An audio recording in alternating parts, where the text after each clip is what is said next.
I think the elephant in the room is, that we're all kind of dancing around, is economics. We talk a lot about the three stools. You know, the corporations have now bought the triple bottom line, you know, the economy, the environment, and society. And we speak as if these three all are kind of interrelated, and we can have a sustainable system with these three all protected in the same way. It's absolute nonsense. The reality is we live within the biosphere. And the biosphere is what keeps us and 30 million other species going, and it's fixed, it can't grow.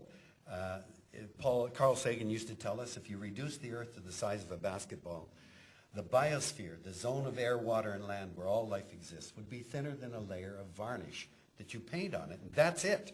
That's our home. And that's the system within which we live and within which we develop an economy. But we act as if an economy is up there, the same size as the environment and society. And that economic system, which is driving the depredation of the oceans, is so fundamentally disconnected from the reality, from the biosphere, that if we keep saying, well, we've got to keep that economic system going, there's no way we will ever achieve sustainable development. Number one, economists think they're so smart that we don't need nature. Nature is called an externality. I didn't know what that meant, but it means it's not in the economy. And I found this out in the 1980s when I was asked by a group of First Nations people to help them stop logging slated for their sacred valley. And I went up camping in it, and I met the CEO of the company that was going to log it. It was a New Zealand company called Fletcher Challenge. And we got into a huge argument, the CEO and I, and finally he got really frustrated. He said, listen, Suzuki, are tree huggers like you willing to pay to protect that forest? Because if you're not willing to pay money for that forest, those trees don't have any value till someone cuts them down. And that's the nub of the problem. You see, those trees, as long as they're standing, are taking carbon dioxide out of the air, putting oxygen back in it. Not a bad service for an animal like us. That's an externality. They don't care in the economic system. The trees are pumping water out of the soil, transpiring it into the air and affecting weather and climate. That's an externality. The roots hold the soil, so when it rains, it doesn't spoil the salmon spawning beds. Economists don't care. And all of the habitat for fungi and bacteria and amphibians and mammals and birds that are provided by the forest, that's not relevant to economics.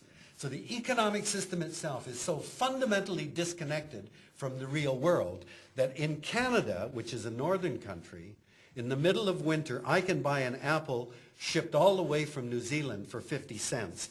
And you go, how the hell do we do that?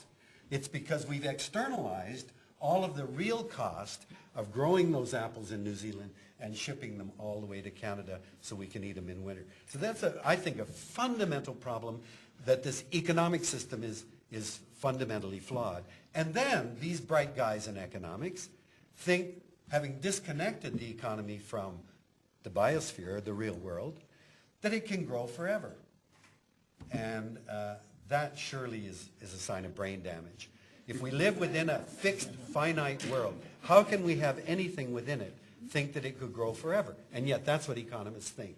So all this stuff, even the Brundtland Commission, the Brundtland report saw a 5-fold increase in the economy in 1987. Even the Stern report doesn't see any limit ultimately to the economy growing. It's got to be, this is madness. You can't have an economy that tries to grow forever.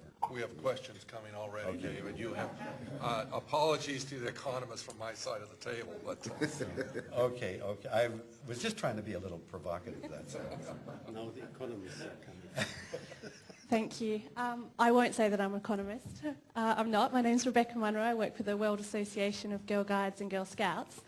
And I suppose on the bend of the economy, just wanted to see if you think that the current crisis is systematic enough that we might actually be able to use it as an opportunity to tie it into the economic system. Eckhard, do you want to say anything? Or anyone else, for that matter? Well, even when you are looking so strong to me, I'm not an economist. But I think we have a global big error, and when you are looking into the newspapers on a global level, I think we have one of the biggest errors we have is that economy is presented to be the objective of social or ethical or human development, instead saying economy is an instrument to look on how societies can move. And I think this is in my view, one of the biggest error we have.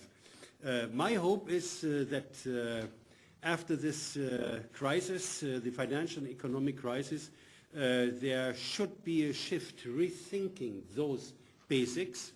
There are in some European countries in the feuilletons, in the newspapers, very few discussions in the intellectual or academic debate trying to influence the public debate, but predominantly still runs the economy. And so far, I am personally not very optimistic that after the crisis we have a shift, not to say a global shift in this basic thinkings. The sickness that happens is that it's not even the economy anymore, it's growth. Like if you talk to a politician or a corporate leader, executive, how well did you do last year? They'll talk you, they'll say how much their business grew. Growth is just a description of what's going on. It's not an end. Yet we've come to put growth as the very definition of progress, and no one wants to stop progress. So we don't ask the important question, like, how much is enough? Are we happier with all this stuff in the rich countries?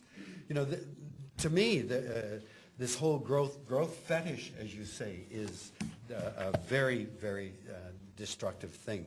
But the question was asked, is this an opportunity? And I believe it is. We have the conjunction, you see, of ecological collapse, especially in the oceans. We have the conjunction of an economic meltdown.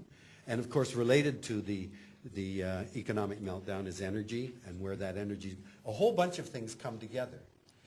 And to be honest with you, my hope is this is not going to, we're not going to pull out of it in the next few months. That it's going to be a prolonged depression, and we've got to get our act together.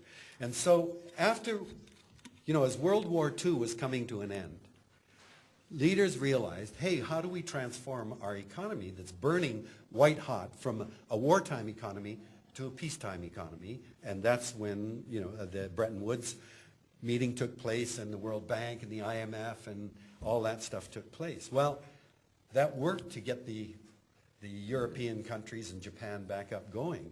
But they left out the important ingredient, which was nature. And I think Bretton Woods 2 is absolutely crucial to have another Bretton Woods 2 and correct that wrong. We have a question right up here, David. And then we have Wait a minute. Who's moderating this here? I'm just That's fine with me. Great. All right. Hey, go ahead. Yeah, my name is Paul Baer. I'm an economist, but I'm an ecological economist. Great. What you're hearing up here is stuff that's been said by Herman Daly and other ecological economists for a very long time. It hasn't quite caught on yet, but it's been going on for, depending on where you start, 10, 20, 30 years. It's helpful that we can make this kind of progress right now, but it's going to be another at least 5 or 10 before it goes from this room to the mainstream. The one thing I wanted to point out is there are two elephants in the room. One of them is growth, and the other is redistribution. If you have poverty and you don't have growth, you need redistribution. It's painfully obvious in the case of the climate change problem that if you're over-consuming a resource and some people are using too much, that there's going to have to be a redistribution of economic rights from those who over-consume to under-consume. But nobody wants to do that. Nobody wants to give up what they've already got. And we need to figure out how we're going to address that. I want to say something. Yeah, I strongly believe that it is not, you are talking about the present economic situation, the industrial era thing. I think we are robbing the earth of its capital. I think that's the problem. And we lived sustainable lives before, you know, before the Industrial Revolution. Now we have to go back to living from the profits of nature, from the benefits of nature.